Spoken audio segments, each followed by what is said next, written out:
Assalamualaikum warahmatullahi wabarakatuh. Selamat berjumpa kembali pada pelajaran Bahasa Indonesia. Hari ini hari Senin tanggal 24 Agustus 2020. Kita akan masuki bahasan kita yaitu bab 3. Judulnya adalah teks eksposisi dalam media massa. Dan yang kita akan bahas yaitu pertama teks eksposisi itu sendiri, yang kedua yaitu unsur-unsur yang ada dalam teks eksposisi. Maka diharapkan setelah pembelajaran ini selesai, kalian dapat menjelaskan apa itu teks eksposisi. Yang kedua, kalian juga bisa menjelaskan tentang unsur-unsur dari teks eksposisi tersebut. Baiklah anak-anak sekalian, sebelum kita bahas materi kita, marilah sama-sama kita baca basmalah agar Allah Subhanahu wa taala mudahkan dalam kita belajar. Bismillahirrahmanirrahim. Anak-anak sekalian berbahagia, mungkin kita pernah membaca atau melihat yang namanya esai. Esai di sini bukannya soal. Tulisannya esai di sini adalah E-S-A-I. Kalau esai soal yaitu E-S-S-A-Y. Nah, apa yang dimaksud dengan esai? Esai ini adalah tulisan yang menggambarkan opini penulis tentang subjek tertentu. Nah, itu namanya esai. Yang kedua, kita pun pernah baca atau melihat yang namanya tajuk rencana atau editorial. Nah, ini biasanya terdapat pada koran atau surat kabar. Tapi sekarang jarang kita membaca koran atau surat kabar tersebut. Kenapa? Karena sudah zaman teknologi canggih. Dan yang ketiga yaitu tanggapan kritis. Nah, itulah 3 contoh dari teks eksposisi. Nah, lalu apa yang dimaksud dengan teks eksposisi itu sendiri? Nah, di sini saya sudah tuliskan definisi atau pengertian dari teks eksposisi. Di buku kalian pun sudah ada, yaitu di halaman 25.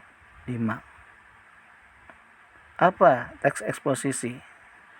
Teks eksposisi adalah sebuah karangan atau paragraf yang mengandung informasi atau pengetahuan yang mencoba digambarkan dalam bentuk yang padat, singkat, dan jelas, serta memiliki sifat ilmiah atau bisa dikatakan sebagai pernyataan yang bersifat non-fiksi. Masih ingat non-fiksi? Apa arti non-fiksi? Yaitu yang benar-benar terjadi, bukan hayalan. Sama juga pada teks berita yang sudah kita pelajari. Teks berita juga termasuk non-fiksi karena peristiwa yang benar-benar terjadi.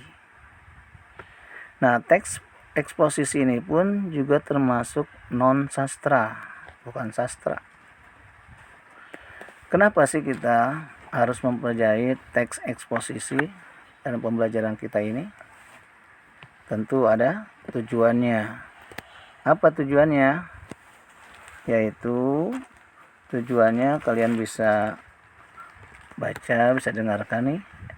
Yaitu tujuannya adalah untuk menjelaskan atau memaparkan informasi tertentu sehingga dapat menambah pengetahuan untuk pendengar atau pembaca. Jadi kalau kita sering baca teks eksposisi seperti tajuk rencana, esai, nah ini kita bisa menambah pengetahuan kita. Anak-anak sekalian yang berbahagia, kemudian bahasan kita yang kedua yaitu mengenal unsur-unsur teks eksposisi. Nah, di sini ada 3 hal. Yang pertama yaitu gagasan dan fakta. Apa itu gagasan dan fakta? Nah, gagasan disebut juga ide, pendapat yang merupakan pernyataan yang dapat berbentuk komentar, penilaian, saran, dorongan, dan bujukan kepada siapa? Pada pembaca mengenai subjek tertentu. Nah, gagasan dan fakta ini merupakan unsur utama yang terdapat pada teks eksposisi. Contoh gagasan, misalnya virus corona sangat berbahaya.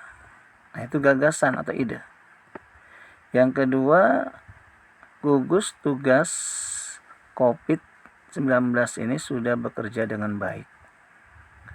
Nah, itulah contoh dari gagasan atau ide. Kemudian yang kedua, fakta. Apa faktanya? Atau apa pengertian dari fakta tersebut? Fakta adalah kejadian atau peristiwa yang benar-benar ada atau terjadi dan digunakan untuk menegaskan kembali dan memperkuat gagasan agar lebih meyakinkan pembaca. Fakta itu berupa bukti, data, dan kejadian nyata. Jadi fakta ini untuk memperkuat gagasan. Tadi setelah saya contohkan, yaitu gagasannya virus corona sangat berbahaya. Yang kedua, gugus tugas COVID-19 sudah bekerja dengan baik. Nah, fakta di sini contohnya yaitu virus corona menyebar di Indonesia sejak tahun 2020. Yang kedua, jumlah penderita corona di Indonesia ini mencapai 57.000 jiwa. Nah, ini fakta. Artinya memang benar-benar terjadi di Indonesia. Sehingga kita tidak bisa menolak kebenaran tersebut karena fakta. Nah, fakta inilah yang memperkuat gagasan tersebut. Lalu apalagi unsur dari teks eksposisi tersebut selain gagasan dan fakta tersebut? Yaitu yang kedua yaitu pola. Yaitu pola pengembangan teks eksposisi. Nah, jadi pengembangan teks eksposisi ini ada 2 pola.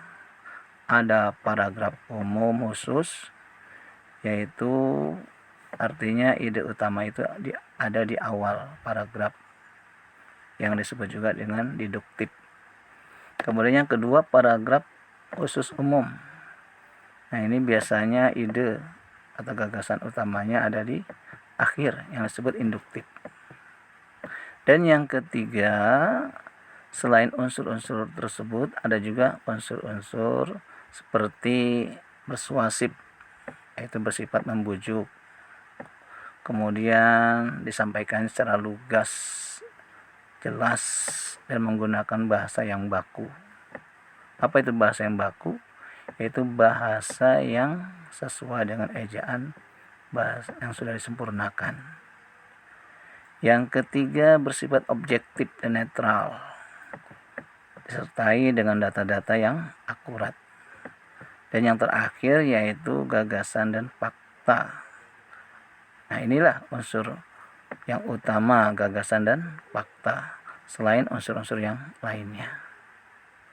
Anak-anak sekalian yang berbahagia, itulah pembahasan kita pada hari ini tentang teks eksposisi dan mengenal unsur-unsur teks eksposisi itu sendiri. Nah, mudah-mudahan kalian dapat memahaminya dengan baik. Anak-anak sekalian, sebelum saya akhiri pembahasan atau pembelajaran kita ini, ada tugas untuk kalian, yaitu tugas mandiri. Kalian bisa lihat dalam buku LKS halaman 26 bagian A. Ya, bagian A saja, yaitu dari nomor 1 sampai nomor 5. Nah, kalian nanti bisa ketik soalnya dan jawabannya di link yang saya akan kirim dalam tugas tersebut. Nah, demikianlah anak-anak pembahasan kita pada hari ini.